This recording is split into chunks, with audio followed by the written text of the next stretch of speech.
आवाज येतो सर्वांना?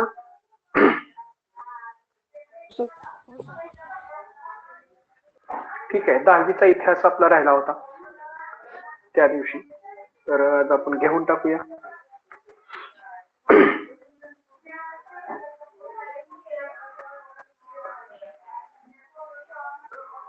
ठीक आहे.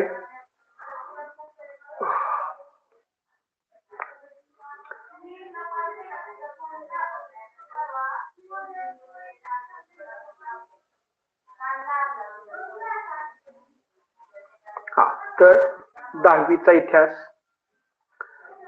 याच्यावरून पण तुम्हाला प्रश्न येतील, हा पण व्यवस्थित करून ठेवा. फार मोठा नाही आहे, परंतु तरी सुद्धा प्रश्न याच्यावरून अपेक्षित आहेत, इग्नोर करू नका. महत्वाचं म्हणजे ठीक आहे. तर 10वी इतिहास आहे. आता इतिहासामध्ये सुरुवातीलाच काही विचारवंत आणि त्यांची ग्रंथ संपदा. आवाज येतोय माझा सर्वांना व्यवस्थित? हो सर.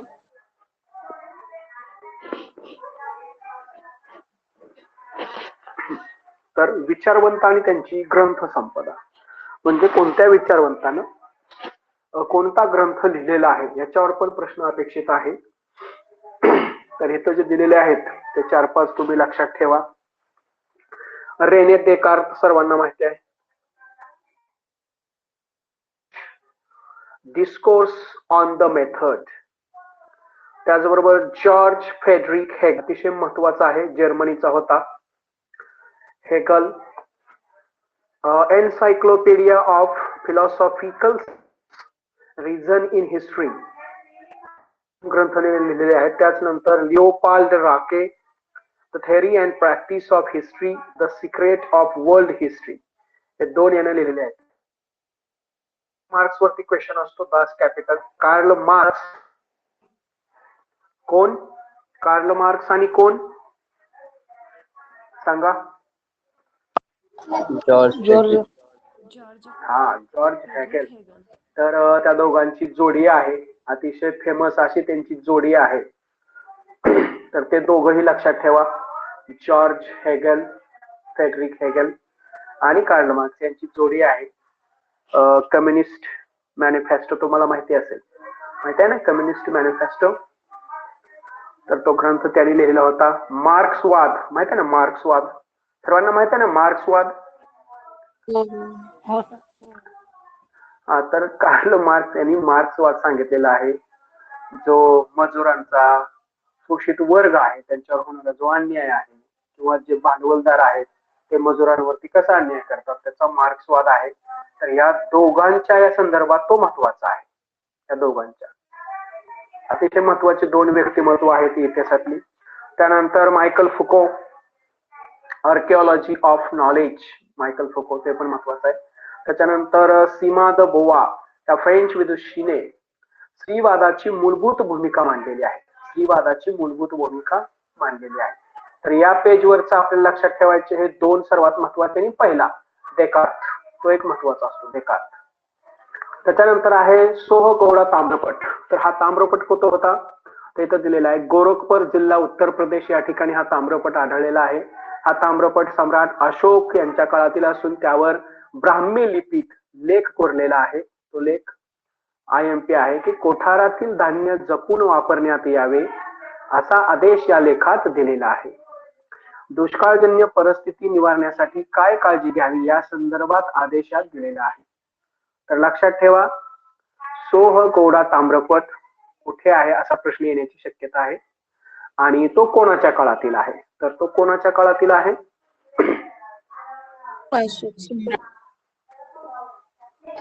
सम्राट अशोक. भारतीय लेखक आणि ग्रंथ संपदा, 1 मार्क तुम्हाला याच्यावरून येईल असं मला वाटतंय. पाहूया आता. भारतीय लेखक ग्रंथ संपदा, बाणभट्ट सर्वांना माहिती आहे, हर्षचरित्र. कन्नन यांचं रजत रंगिणी, ते एक महत्वाचं आहे, रजत रंगिणी. त्याच्यानंतर जियाउद्दीन बर्नी, तारीख ए फिरोजशाही, तबाकत ए नासिरी, मिनान सिराज, त्याचबरोबर यह्या बिन अहमद सरहिंदी, तारिक ई मुबारक शाही, अबुल फजल अतिशय महत्वाचं नाव आहे. काय आहे? अतिशय महत्वाचं नाव आहे अबुल फजल. त्याचबरोबर आणि कन्नन हे 3 लक्षात ठेवा. जेम्स मिलचं तर माहितीच आहे सर्वांना, history of British India. Mount Stuart Elphinstone कोण होता? तो कोण होता? माउंट स्टुअर्ट एल्फिन्स्टन कोण होता? द हिस्ट्री ऑफ इंडिया ग्रंथ त्याने लिहिलेला आहे. तो कोण होता ते आपण नेक्स्ट पानावरती पाहूया, तुमच्या लक्षात येईल. त्याच्यानंतर आहे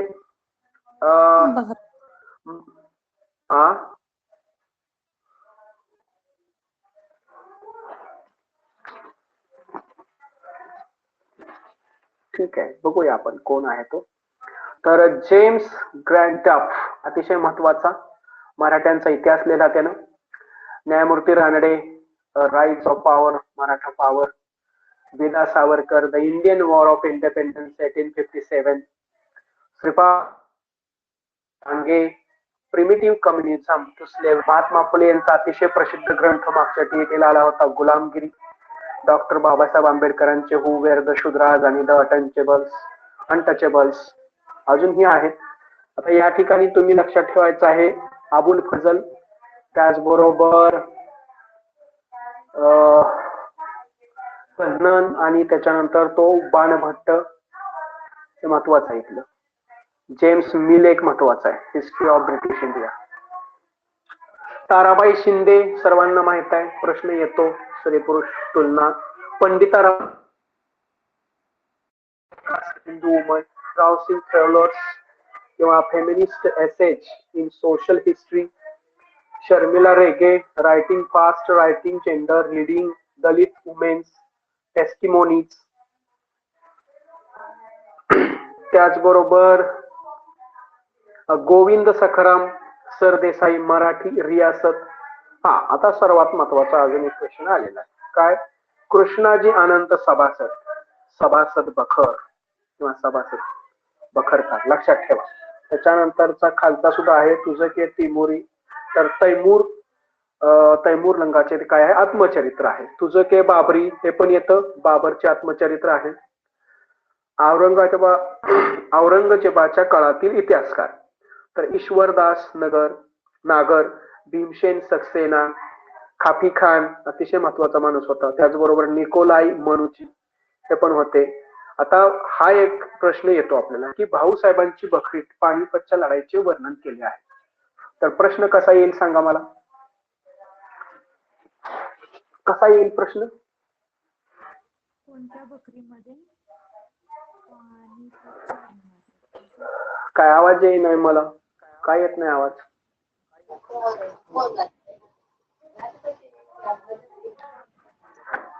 हा, तर प्रश्न कसा येतो की पानिपतच्या लढाईचे वर्णन कुणाच्या बकरीत आहे? तर ते भाऊसाहेबांच्या बकरीत आहे, एवढं लक्षात ठेवा.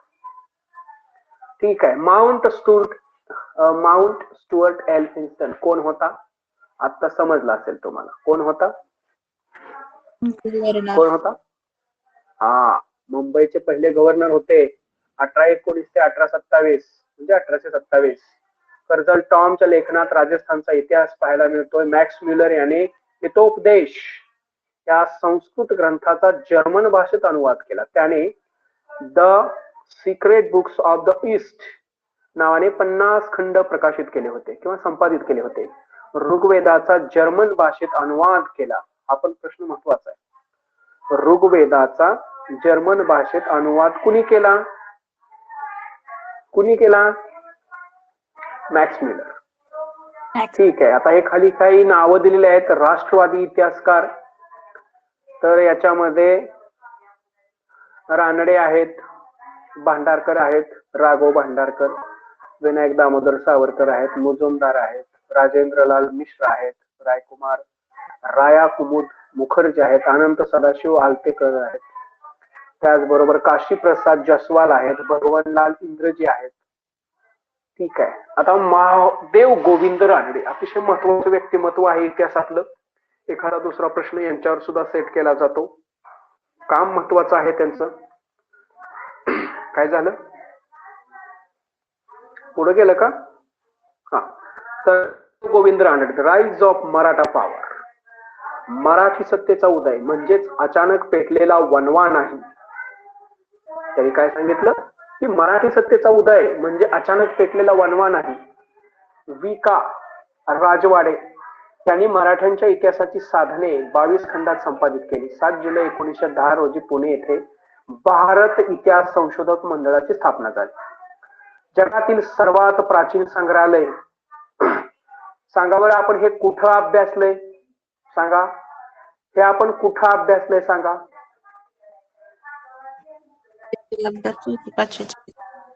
हा, राईट. परिसर अभ्यासामध्ये आपण हे अभ्यासलेलं आहे, ते पुन्हा रिपीट आलेलं आहे.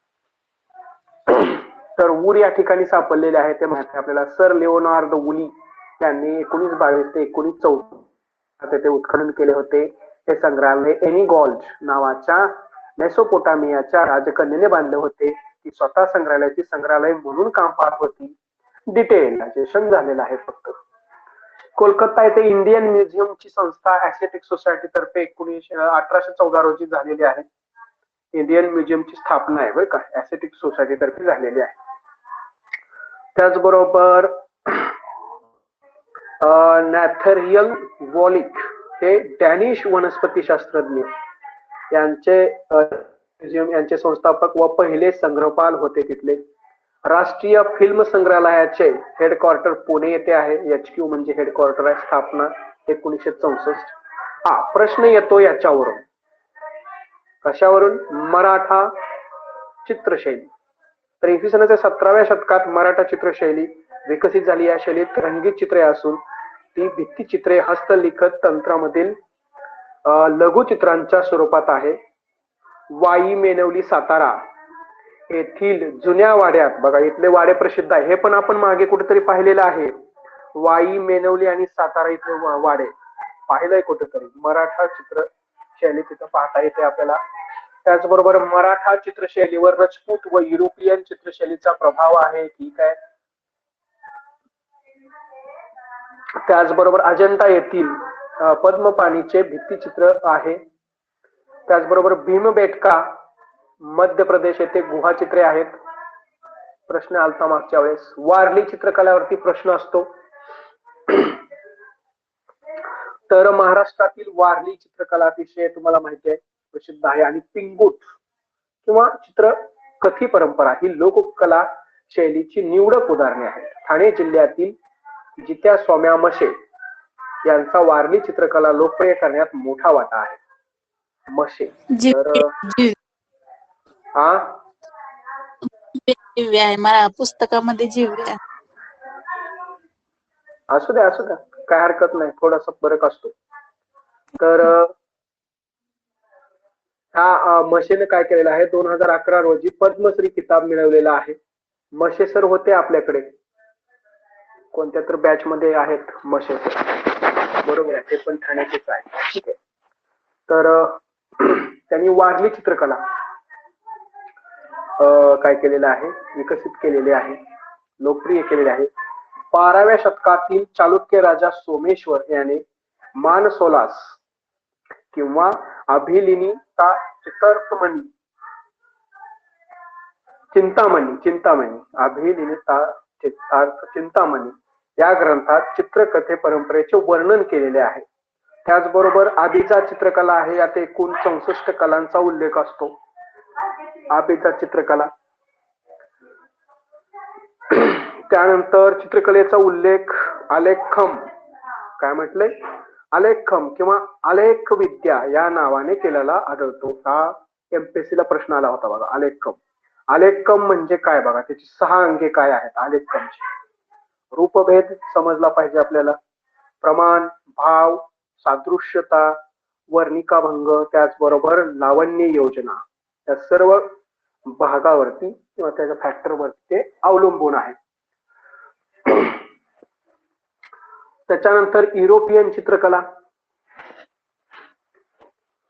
जेम्स वेल्स यांचं नाव अतिशय महत्वाचं या बाबतीत. या स्कॉटिश चित्रकाराच्या नेतृत्वाखाली पुण्यातील शनिवार वाड्यात सवाई माधवराव च्या काळात कलाशाळा स्थापन करण्यात आली होती. कलाशाखा कला शाळा. तर जेम्स वेल्स याने सवाई माधवराव व नाना फडणवीस यांची चित्रे काढलेली आहेत. हा पण प्रश्न येईल तुम्हाला. सवाई माधवराव व नाना फडणवीस यांची चित्रे कोणत्या चित्रकाराने काढलेली आहेत?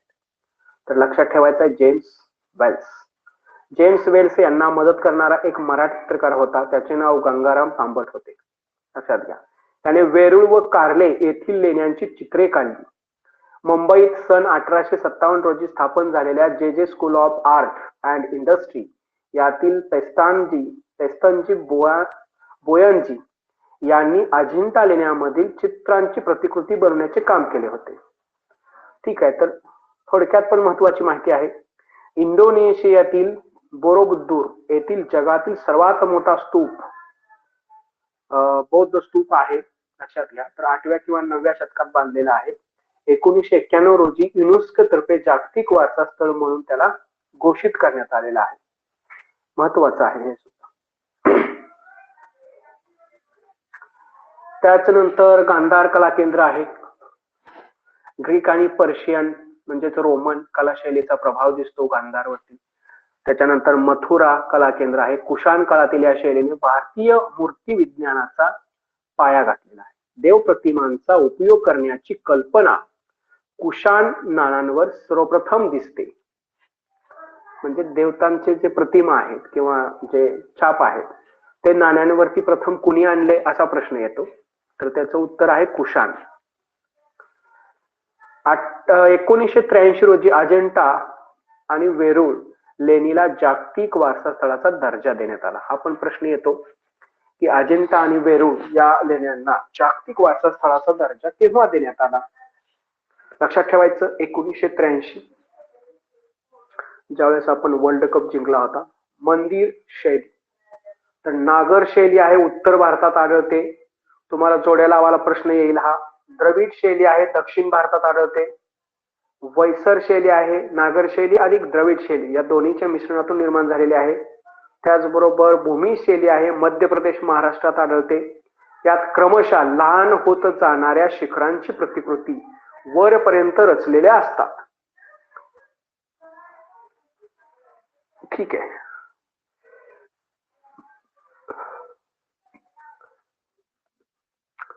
त्याच्यानंतर इसवी सन 9 ते 13व्या शतकात चोल राज्यांनी काय केलं आहे, त्यांच्या आधिपत्याखाली दक्षिण भारतात काश्यमूर्ती निर्माण करण्याची कला विकसित झाली. यात शिवपार्वती, नटराज मूर्ती, लक्ष्मी व विष्णूची मूर्ती बनवली गेली. कधी? 9व्या ते 13. ह्याच्यावर प्रश्न असतो हेमाडपंथी मंदिरावरती. महाराष्ट्रात 12व्या 13व्या शतकात ही मंदिरे निर्माण झाली. हेमाडपंथी मंदिराच्या बाह्य भिंतीत तारकाकृती असतात. तारकाकृती स्टार. मंदिराची बाह्य भिंत अनेक कोणामध्ये विभागली जाते. परिणामी भिंत व त्यावरील शिल्प यावर छाया प्रकाराचा सुंदर परिणाम आपल्याला पाहायला मिळतो.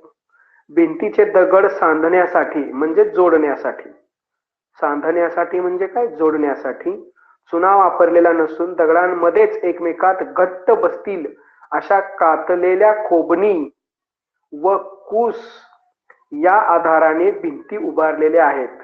इंटरलॉकिंग माहित आहे सर्वांना? इंटरलॉकिंग शब्द, इंटरलॉकिंग माहित आहे कुणाला? इंटरलॉकिंग येस, एकमेकात गुंतवलेले असतात. हा, इंटरलॉकिंग असते ते सीबीएसई मध्ये एक शब्द आहे बघा, इंटर. हा राईट. तर इंटरलॉकिंग बरोबर आहे, एसएसटी मध्ये आहे. भिंती उभारलेल्या असतात इंटरलॉकिंग करून. काय म्हणता?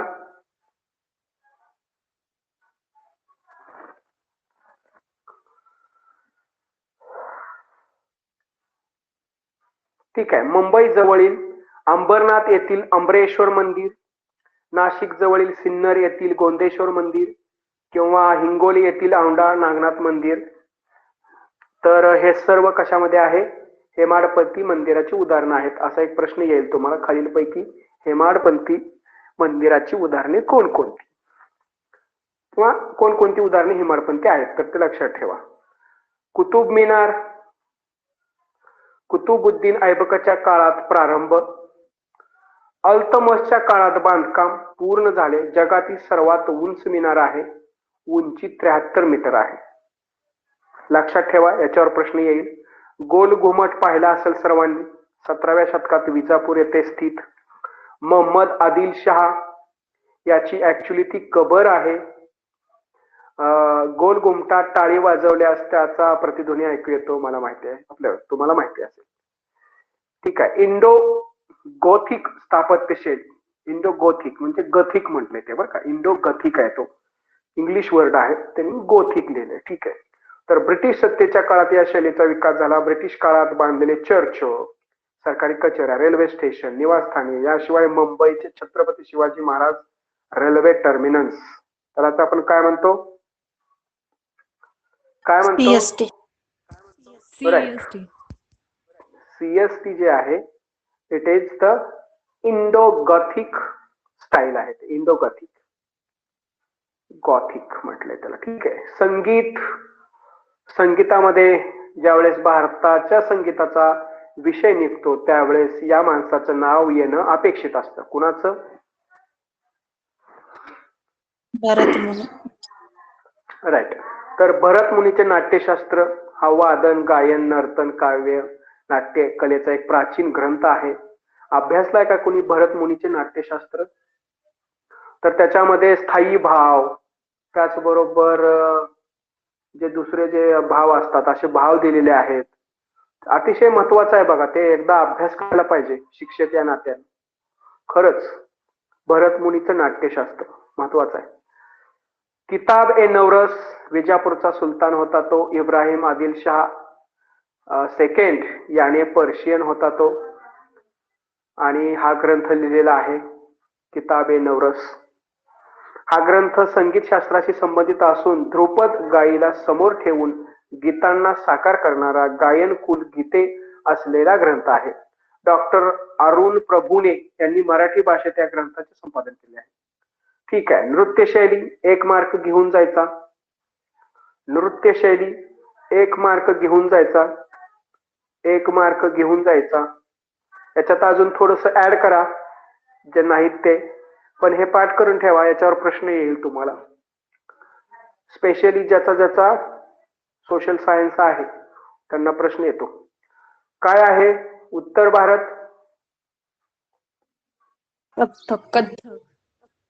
हा, उत्तर भारत कथ्थक. पुन्हा महाराष्ट्राची लावणी. ओडिशी कुणाची आहे? ओडिशी. ओडिशी. ओडिसी. तामिळनाडू, तामिळनाडू. भरतनाट्यम. भरतनाट्यम. आंध्र भरतनाट्यम. प्रदेश, कुचिपुडी. आंध्र प्रदेश. कुचिपुडी. आणि केरळचे 2 आहेत लक्षात ठेवायचे, कथकली आणि मोहिनीअट्टम. एक मिनिट मी इथं थांबतो. 1 मिनिट थांबतो. मला हे सर्वांनी पाठ करून दाखवा. 1 मिनिट थांबणार आहे मी फक्त, पण एवढं पाठ करून टाका. 4-5 शब्द आहेत, तुमच्या पद्धतीने पाठ करा.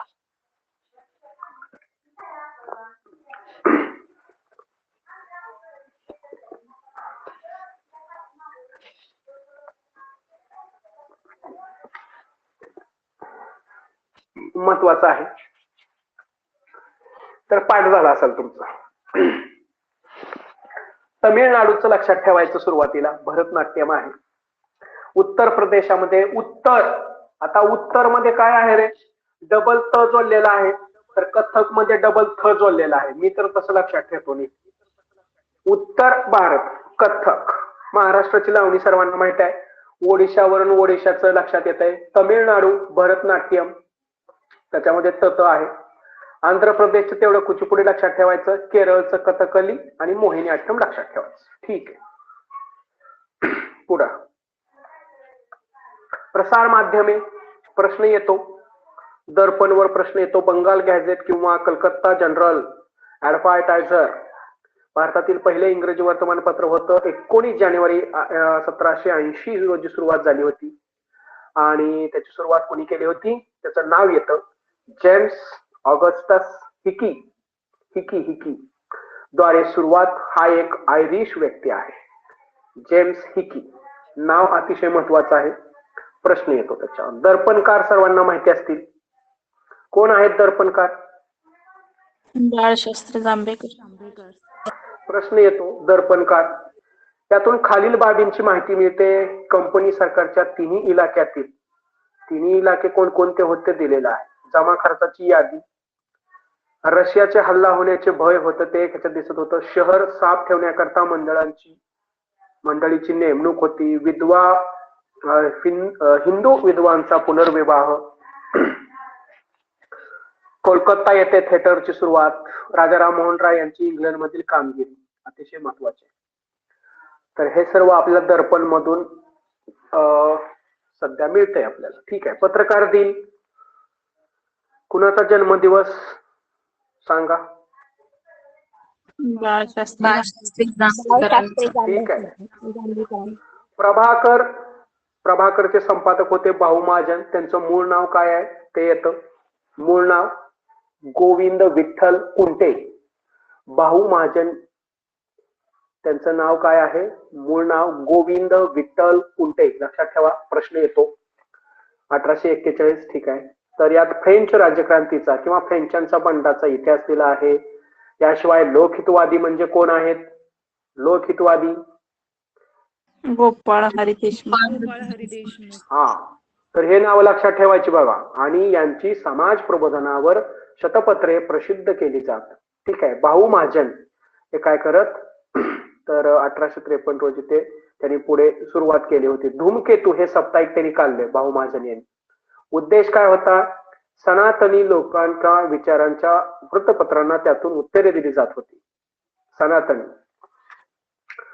ज्ञानदर्शन त्रैमासिक होतं. ज्ञानदर्शन त्यांनीच काढलं होतं. उद्देश होता पाश्चिमात्य विद्यांचा परिचय लोकांना करून दे. त्याचबरोबर विनायक शास्त्री दिवेकर, तर त्या दिवेकरांनी काय काढलं होतं. शब्दसिद्धी निबंध या ग्रंथाच्या लेखनात त्यांनी सहाय्य केलं होतं. तर याच्यावरचं प्रभाकर एक महत्वाचा आहे, लोकहितवादी एक महत्वाचा आहे. एवढे दोन नावं लक्षात ठेवा. बाळशास्त्री जांभेकर एक. 3. ज्ञानोदय अतिशय महत्वाचं नाव आहे, म्हणजे नियतकालिक आहे. तर स्थापना वर्षापासून आजपर्यंत अखंडित चालणारे एकमेव नियतकालिक. 2017 हे ज्ञानोदयचे 175वे वर्ष होते. विशेष आहे. स्थापना 1842 ला झाले. अहमदनगरच्या अमेरिकन ख्रिस्ती मशिनरीने ज्ञानोदयचा पहिला अंक प्रसिद्ध केला होता. त्याचबरोबर रे हेनरी बेलेस्टाईन हे पहिले संपादक होते. त्याचबरोबर उद्देश काय होता त्यांचा, तर ख्रिस्ती धर्म विचार व धर्म प्रसार यांचे समर्थन करणे हा मूळ उद्देश होता. आपण ज्ञानोदयचे वाचक नव्हे तर 10 वर्गणीदार न्यायालयाला मिळवून दिले होते असे बाबा पदमजी यांनी आपले आत्मचरित्र अरुणोदयात म्हटले आहे. म्हणजे आपल्याला यातून आता बऱ्याच गोष्टी क्लिअर होत आहेत की बाबा पदमजी यांच्या आत्मचरित्राचं नाव काय. अरुणोदय. लक्षात ठेवायचे. प्रश्न येतो त्याच्यावर. 1842 रोजी आशिया खंडाचा व 1891-51 रोजी युरोप खंडाचा नकाशा यातून छापण्यात आला होता. अतिशय महत्वाची माहिती बघ. अख्खं पुस्तक तर तुम्ही एकदा वाचणार आहेत, त्याच्यानंतर मात्र या नोट्स पुन्हा पुन्हा वाचायच्या आहेत. प्रश्न याच्यातूनच येणार आहेत. त्याच्यामुळं तुम्हाला कळकळीची, नम्र, जिव्हाळ्याची, बंधुभावाची विनंती आहे की या नोट्स तुम्ही पुन्हा पुन्हा वाचा. जेवढं तुमचं रिव्हिजन होईल तेवढं महत्वाचं आहे. ठीक आहे. मराठी वर्तमानपत्रात पहिले चरित्र छापण्याचा मान कुणाकडे जातो. ज्ञानोदय. 1852 रोजी टेलिग्राफ स्पीड पोस्ट सुरू झाल्याची माहिती ज्ञानोदयाकडून मिळते. म्हणजे त्या आपल्याला त्याच्यातून मिळते नियतकालिकामधून. महत्वाचं आहे ते सुद्धा. भारतातील पहिली रेल्वे 1853 जनरल माहिती आहे. त्याची सुद्धा माहिती आपल्याला ज्ञानोदय मध्ये मिळते. त्याला म्हटलेलं आहे चाक्या मसोबा या शीर्षका अंतर्गत छापून आली. चाक्या मसोबा म्हणजे काय. चाक्या मसोबा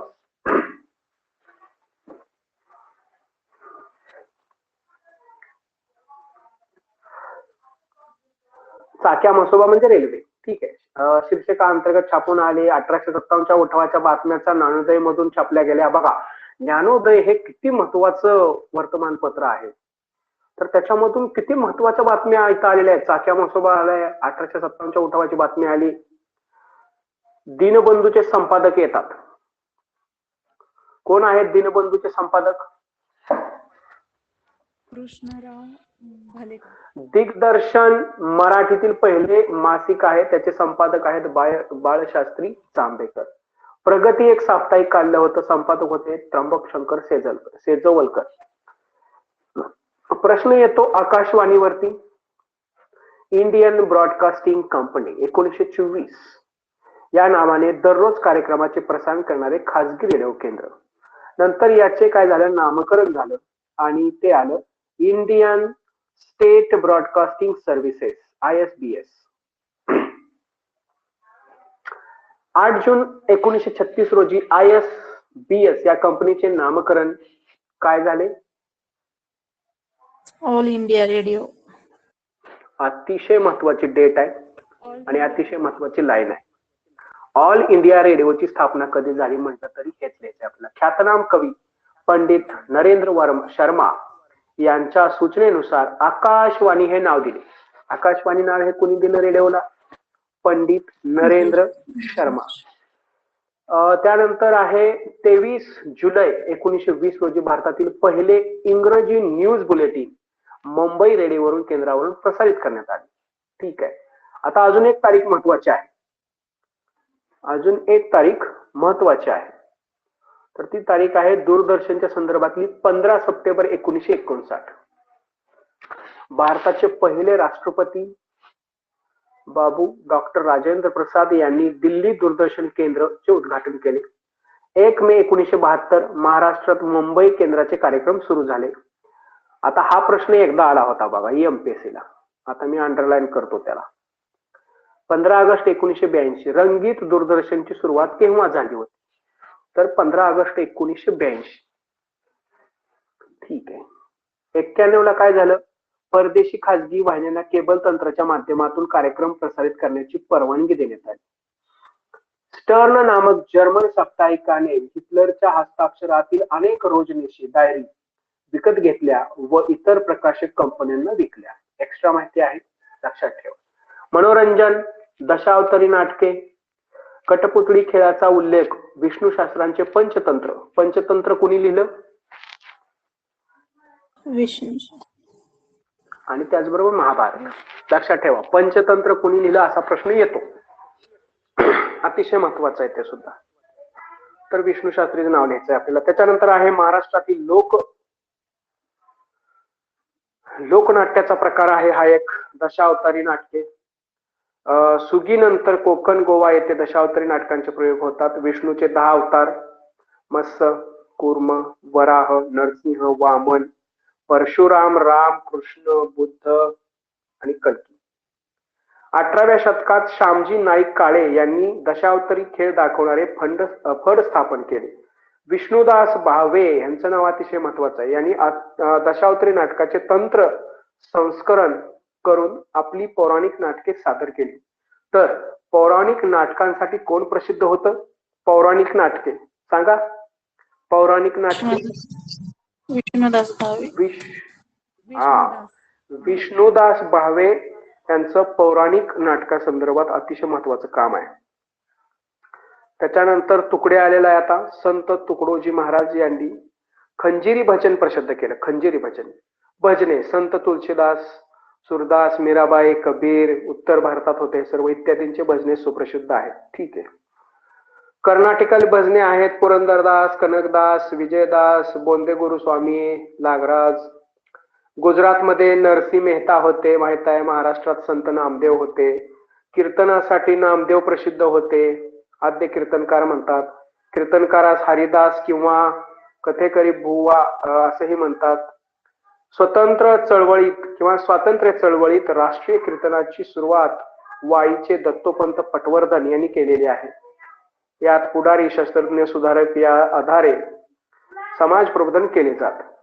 संत गाडगेबाबा यांची कीर्तने सलशोधकी कीर्तने होती, सत्यशोधकी. त्याच्यानंतर ललित हा एक प्रकार आहे महाराष्ट्रातील मनोरंजनाचा. हा जुना प्रकार आहे. यात ललिताच्या सादरीकरणामध्ये धार्मिक उत्सवाप्रसंगी उत्सव देवता सिंहासनावर बसली आहे असे मानून तिच्या समोर मागणे मानतात. ललित. भारूड, कुणाचं नाव यायला पाहिजे भारूड म्हटलं की? संत एकनाथ. तर आध्यात्मिक नैतिक शिकवण देणारे मराठीतील रूपात्मक गीत म्हणजे भारूड आहे. संत एकनाथ आणि भारुडी प्रसिद्ध आहे. तमाशा, तमाशा हा शब्द कुठला आहे? पर्शियन आहे. चित्ताला प्रसन्न करणारे दृश्य असा याचा अर्थ आहे. याचे दोन प्रकार आहेत, एक संगीत बारी, ढोलकीचा फड. यात नाट्यापेक्षा नृत्य संगीत बारीमध्ये, यात नाट्यापेक्षा नृत्य व संगीतावर भर असतो. नृत्य संगीताचा समावेश असलेल्या तमाशात कालांतराने वग, याच्यावर प्रश्न येतो बघा, वग या नाट्य रूपाचा समावेश केला. तमाशाच्या सुरुवातीला वग म्हणजे गणेश वंदना गायली जाते, त्यानंतर गवळण सादर केली जाते. आता काही तिथं दिलेलं आहे, विच्छा माझी पुरी करा किंवा गाढवाचे लग्न, वंदना. हा, म्यूट करा मॅडम, म्यूट करा, म्यूट करा. एक मिनिट.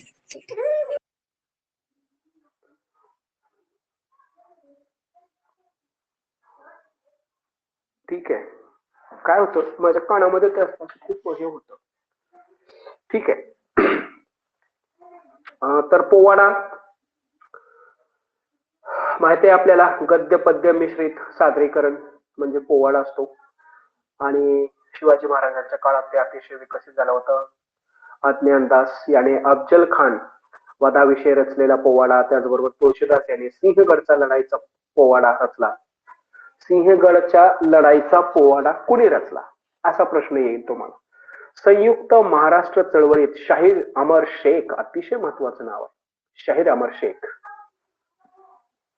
गव्हाणकर व अण्णाभाऊ साठे यांनी अनेक पोवाडे रचले आहेत.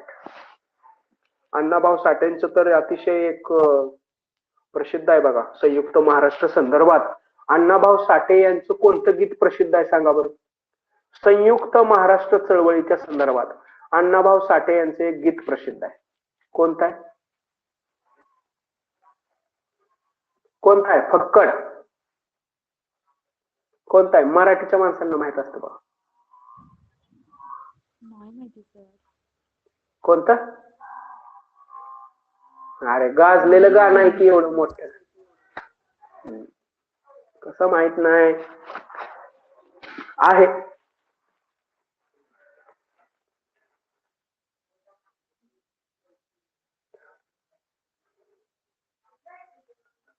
अण्णाभाऊ साठे यांचं माझी मैना गावाकडे राहिली, ऐकलंय का गाणं कधी?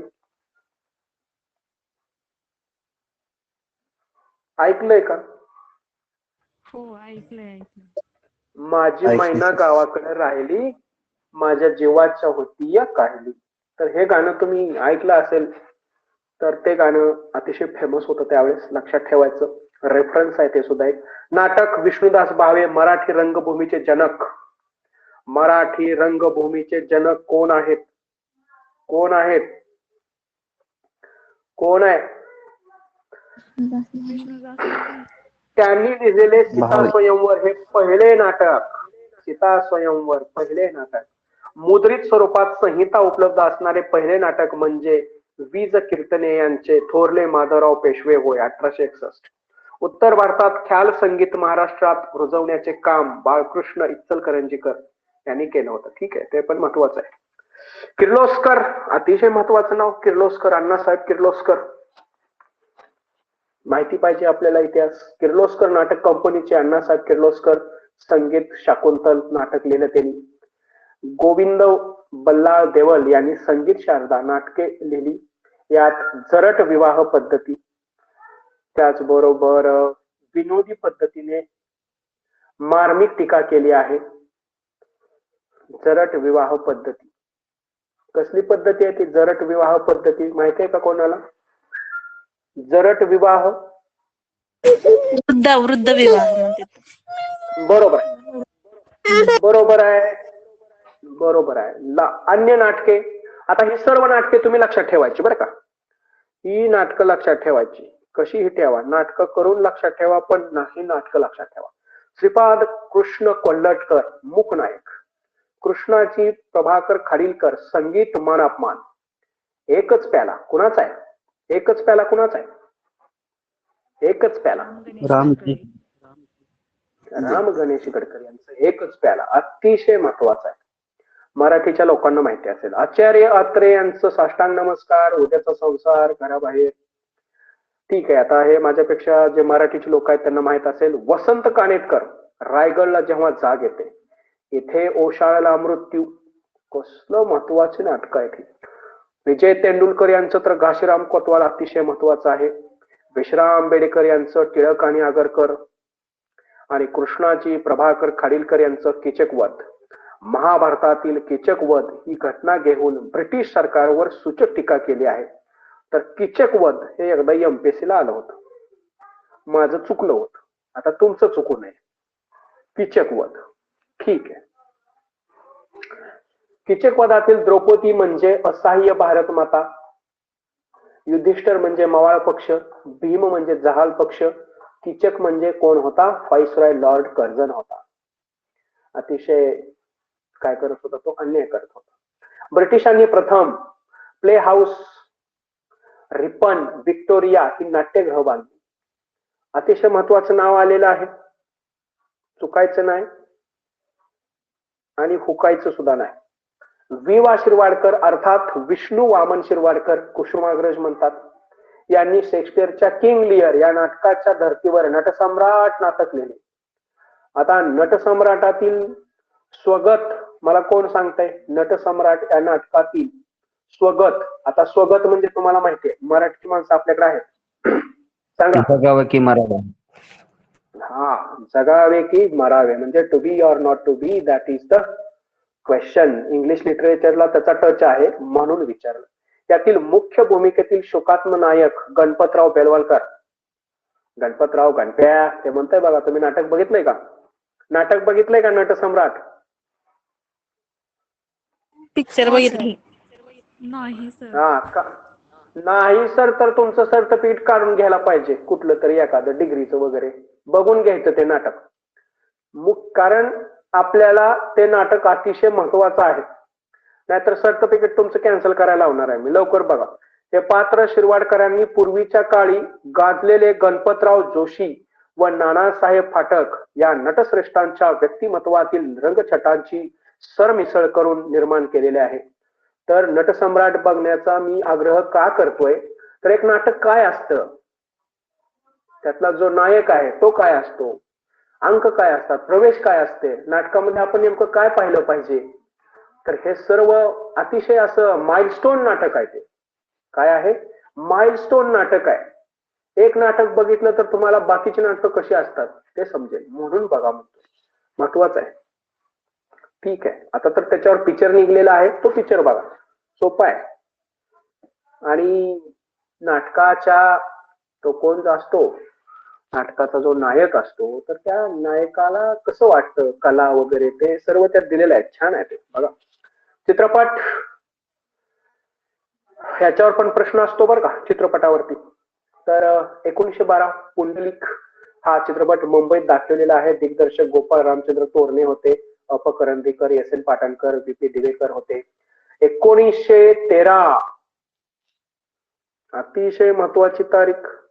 अनेक वेळा मी या तारखेवरती एक मार्क मिळवलेला आहे. त्या तारखेवरती म्हणण्यापेक्षा या पूर्ण सेंटेन्स वरती. 1913 रोजी दादासाहेब फाळके यांनी दिग्दर्शित केलेला राजा हरिश्चंद्र चित्रपट मुंबईमध्ये प्रसिद्ध झाला होता. त्या पाठोपाठ माहिनी, भस्मासूर, सावित्री, सत्यवान हे मूकपट काढले. तसेच वेरूळची लेणी, नाशिक व त्र्यंबकेश्वर या तीर्थक्षेत्रावर फाळके यांनी अनुभोधपर काढलेला आहे. पट, अनुभोधपट पट आहे ते. भारतात पहिला सिने कॅमेरा तयार करणारे कोण होते? कोण होते? कोण होते? आनंदराव पेंटर. हा, आणि बाबूराव पेंटर. हे पेंटर बंधू फार महत्वाचे आहेत. पेंटर बंधू फार महत्वाचे आहेत.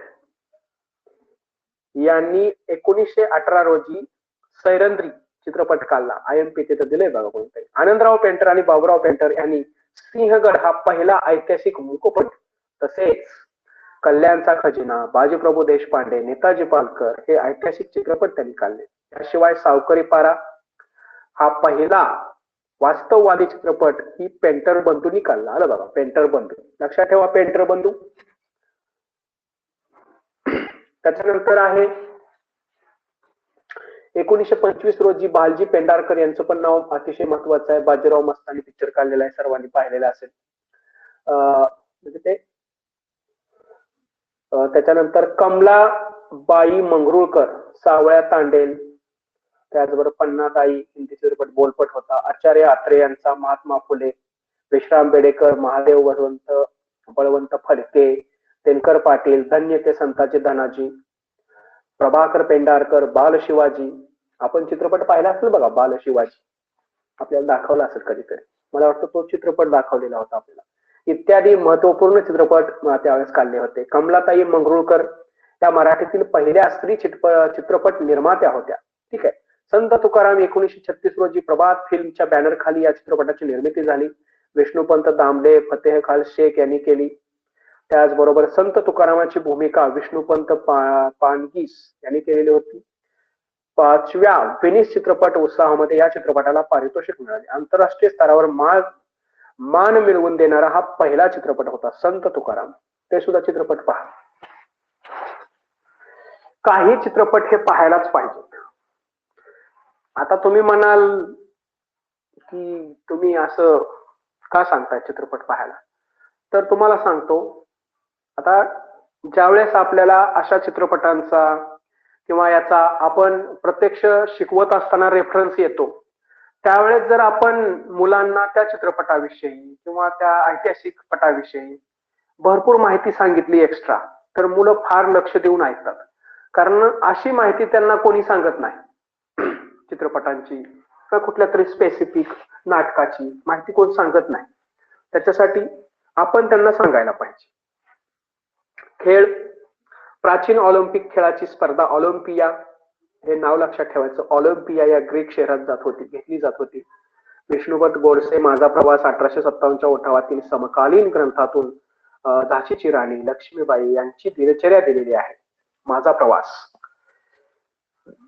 बघा, 1928 ते 32 रोजी हॉकी संघाने सुवर्ण पदक जिंकले. हा पण एक अतिशय ऐतिहासिक क्षण होता. तर भारतीय हॉकी संघाने, समजतंय तुम्हाला, 28, 32 व 36 रोजी ऑलिम्पिक मध्ये सुवर्ण पदक जिंकले. यापैकी 36 रोजी मेजर ध्यानचंद यांच्या नेतृत्वाखाली बर्लिन येथे पदक जिंकले. मेजर ध्यानचंद, काय म्हटलं जातं त्यांना? मेजर ध्यानचंद यांना काय म्हटलं जातं? हॉकीचा जादूगार. हॉकी. बरोबर. 1928 व 1932 रोजी ते या संघात सहभागी होते. मेजर आलायच, खालीच आले. ठीक आहे. यांचा जन्मदिवस 19 ऑगस्ट, हे पण महत्वाचं आहे. 19 ऑगस्ट राष्ट्रीय क्रीडा दिवस म्हणून साजरा केला जातो. तेच बरोबर आहे. 56 पद्मभूषण. ठीक आहे. शूद्रकाच्या एका नाटकाचे नाव होतं मृच्छक कीटक, हे पण महत्वाचं आहे. शूद्रकाच्या एका नाटकाचे नाव होते मृच्छक कीटक. कटीक, ते महत्वाचं आहे. म्हणजे मातीची खेळण्यातील गाडी पाहिली तुम्ही? मातीची खेळण्यातील गाडी पाहिल्याचं. 11व्या शतकातील सोमदेवाचे कथा सरित सागर या ग्रंथात अनेक मनोरंजन खेळ खेळण्याचे वर्णन आलेले आहे. या ग्रंथात उडणाऱ्या लाकडी बाहुल्यांचे वर्णन केले आहे. कळ दाबल्यास बाहुल्या उंच उडत जातात, काही नाचत तर काही आवाज करत असे उल्लेख आहे. मेरी कोम सर्वांना माहिती आहे, ऑलिम्पिक मध्ये भाग घेणारी व कांस्य पदक मिळवणारी पहिली महिला मुष्टियोद्धा आहे. आता हा जो प्रश्न आहे, मेरी कोम, त्याच्यानंतर गीता फोगट व बबिता फोगट, ह्या ज्या क्वेश्चन आहे ना, हा चालू घडामोडीमध्ये फार महत्वाचा असतो. तर त्या अनुषंगाने ते विचारू शकतायत. समजतंय? लक्षात ठेवा. तर पहिल्या महिला कुस्तीगीर आहेत या दोन.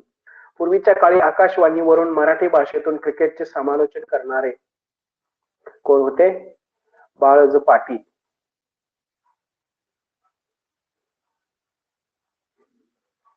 पर्यटन, पर्यटन आलं म्हणजे आपण एंडिंगला आलो. माहित आहे ना तुम्हाला? पर्यटनाचा भाग कुठं असतो सांगा बरं? एंडिंगला असतो. कधी पण कुठल्याही पुस्तकात एंडिंगला. भूगोलामध्ये, इतिहासामध्ये तेच असते. पर्यटनाचा भाग आला म्हणजे आपण एंडिंगला आलो.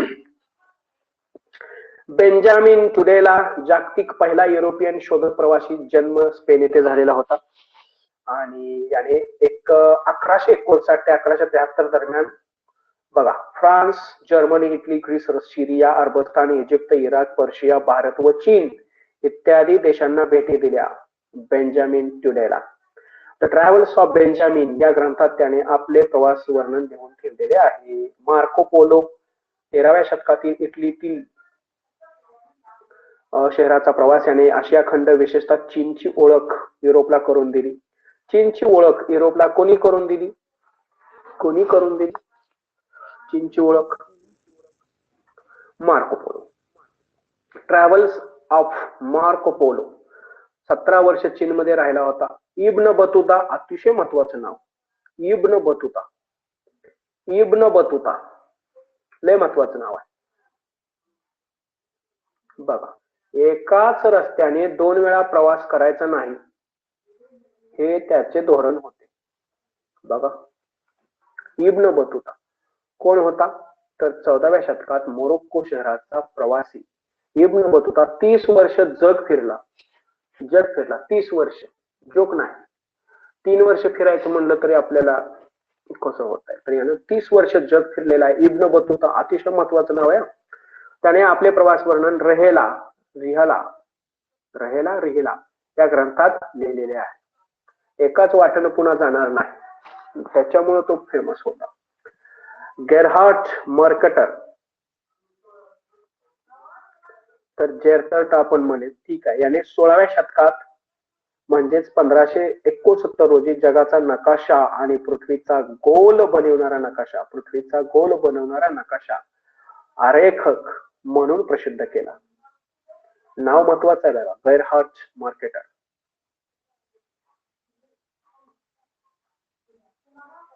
लक्षात ठेवा. घारापुरी लेणी और एलिफेंटा केव्स माहित आहेत सर्वांना, शैव बौद्ध धर्माची लेणी आहे. आणि सर्वात महत्वाचं काय आहे? त्रिमूर्ती सदाशिव आहे, नटराज आहे, योगेश्वर आहे, यांच्या मूर्त्या आहेत. राष्ट्रकूट शासकांच्या काळात लेणी निर्माण केलेली आहे ही घारापुरीची. युनेस्कोने 1987 रोजी वर्ल्ड हेरिटेजचा दर्जा दिलेला आहे. त्रिमूर्ती सदाशिवचे शिल्पेतील 3 मूर्ती ब्रह्मा, उमा, वामदेव आहेत, त्यांचे प्रतीक आहेत. भारतातील पहिले पुस्तकाचे गाव. प्रश्न येणार काय प्रश्न येणार?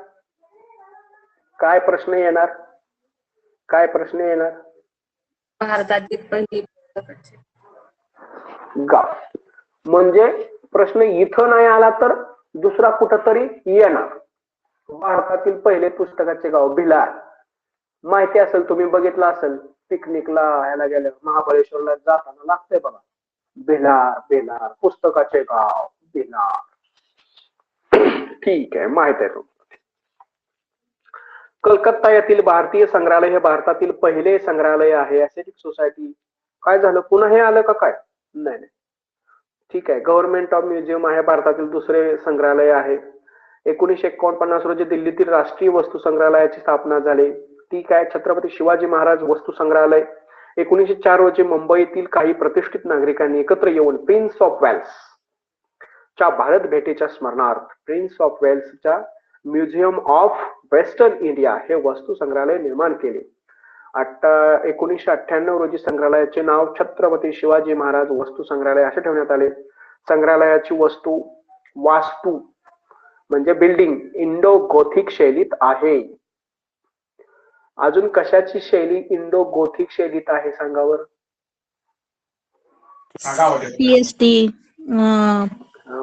न्यायालय वगैरे. बरोबर आहे. या संग्रहाला पहिल्या प्रतीची सांस्कृतिक वारसा इमारत असा दर्जा देण्यात आलेला आहे. ठीक आहे. टणटण. तर तामिळनाडूतील तंजावर सर्वांना माहिती आहे. कोण होतं तंजावरला सांगा? काय तंजावरची काय माहिती आहे आपल्याला? काय तंजावरला कोण होतं शिवाजी महाराजांचं? कोण होतं?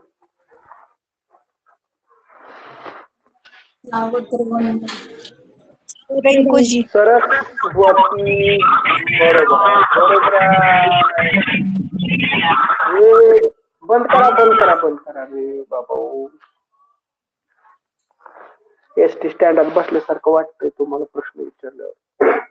येथील सरस्वती महाल संग्रह ग्रंथालय इसवी सनाच्या 16व्या व 17व्या शतकातील नलक राजाचा काळात बांधलेले होते हे, आणि भारतातील पहिले सरकारी अभिलेखाकार होते ते. त्याच्यानंतर 1891 रोजी इम्पेरियल रेकॉर्ड डिपार्टमेंट नावाने कोलकाता येथे स्थापन झाले.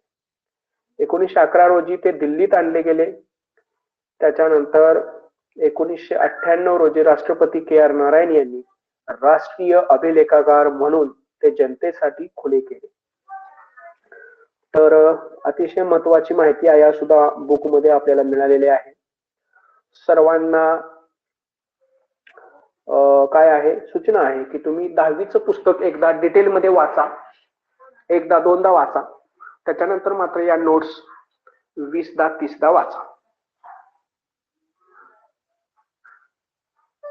ठीक आहे. 32 पेजेस आहेत.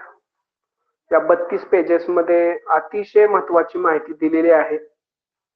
रेफरन्स आहेत सर्व. तुम्हाला हे PDF मी त्या दिवशीच पाठवलेले आहे. आता काही नाहीये. आता तुम्हाला काय या पुस्तकाविषयी काय शंका असेल तर विचारा मला.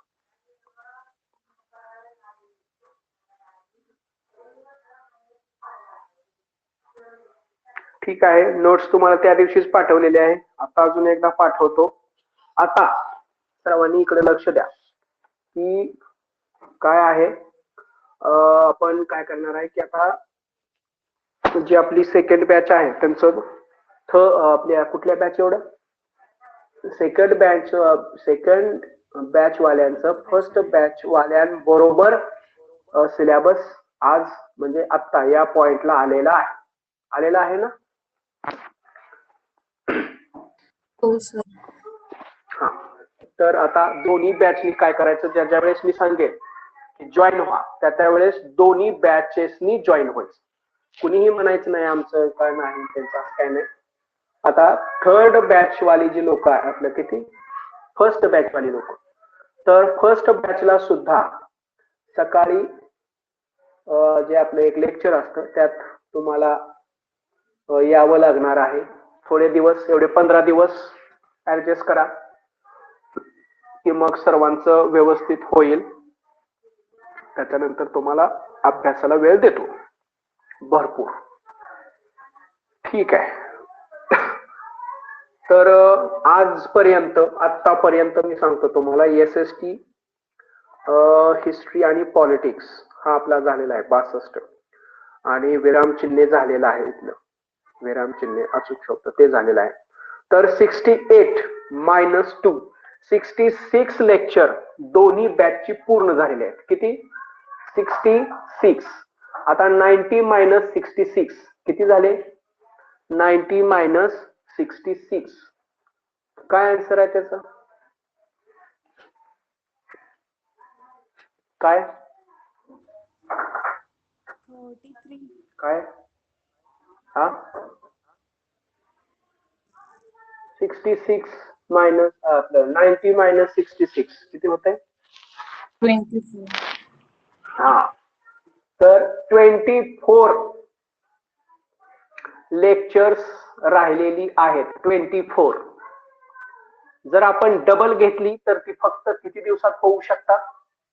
किती दिवसात होऊ शकतात डबल घेतली तर 12. ओके.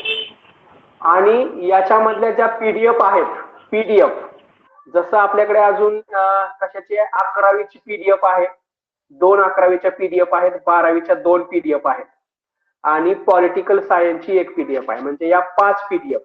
त्याचबरोबर होमो वर्ड्स आणि ॲनिमल साऊंड त्याची पण आपल्याला PDFच तयार करावी लागणार आहे, कारण ते असं खूप विस्तृत माहिती असते त्याच्यामध्ये. एक्झाम्पल्स खूप असतात. आपल्याला फळ्यावर लिहायचं म्हणलं तर ते तेवढ्या वेळात ते सर्व होत नाही. तर ऑलरेडी ते लिहिलेले पीडीएफ आहेत, तर त्या एक 3 पीडीएफ आणि ह्या 5 8 पीडीएफ.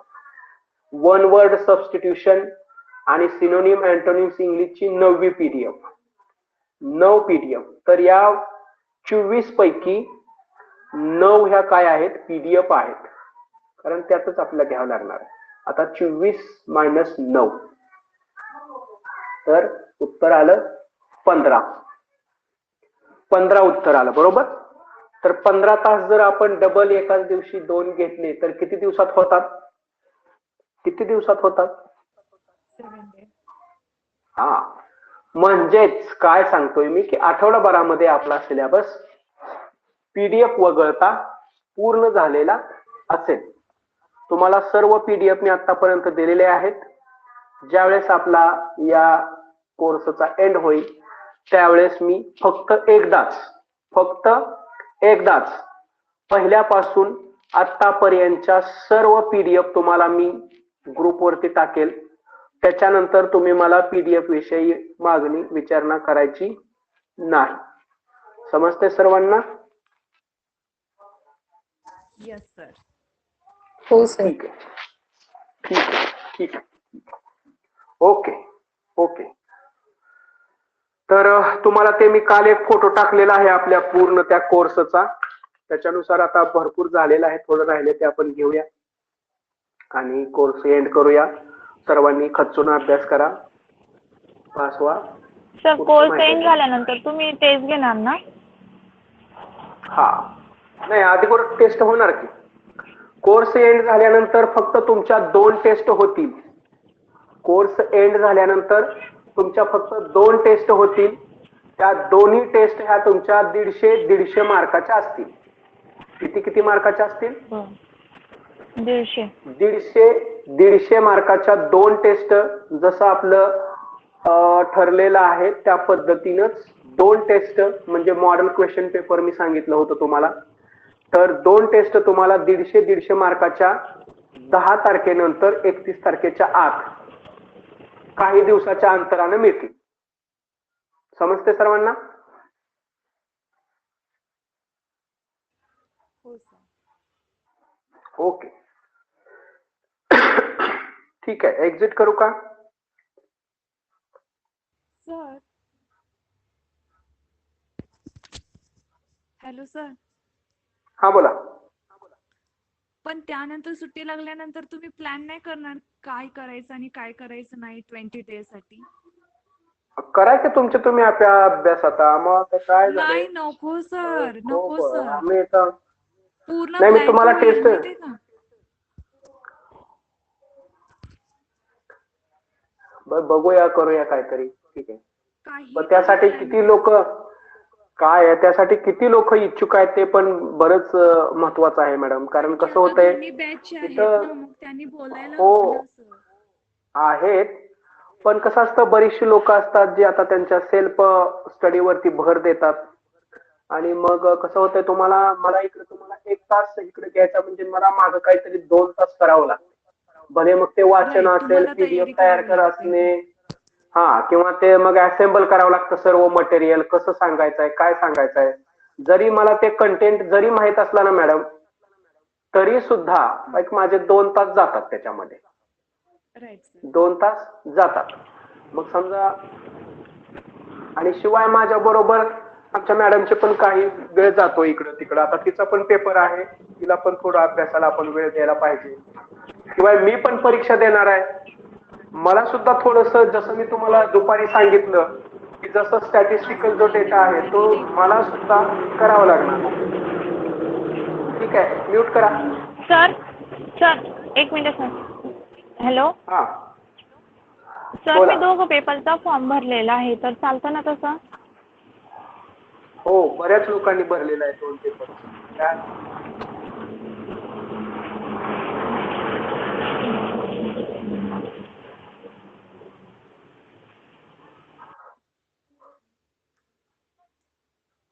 ठीक आहे, एंड करू का?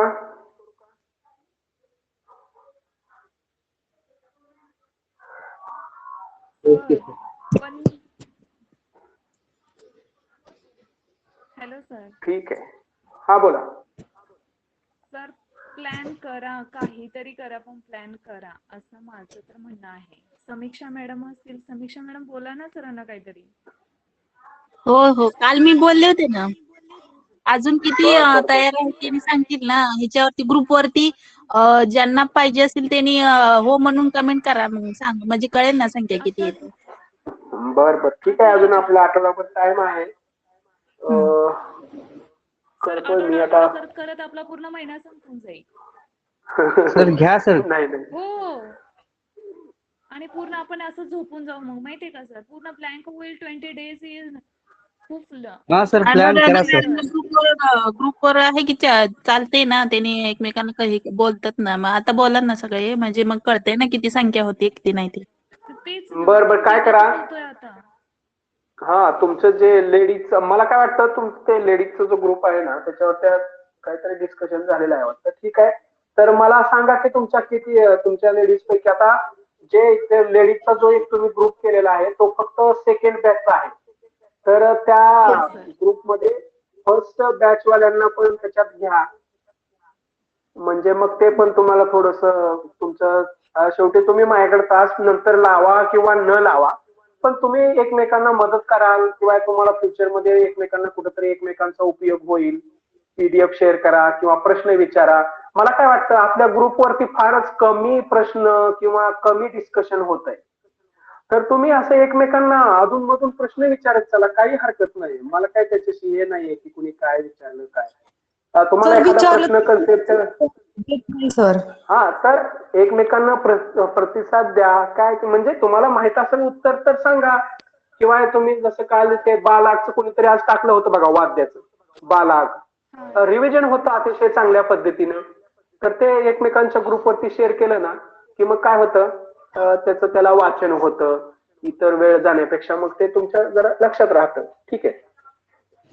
ठीक आहे. नाही तर ठीक आहे.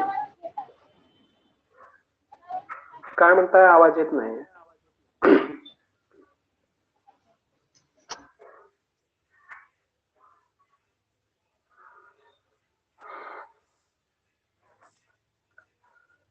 ठीक आहे. एक्झिट करू का?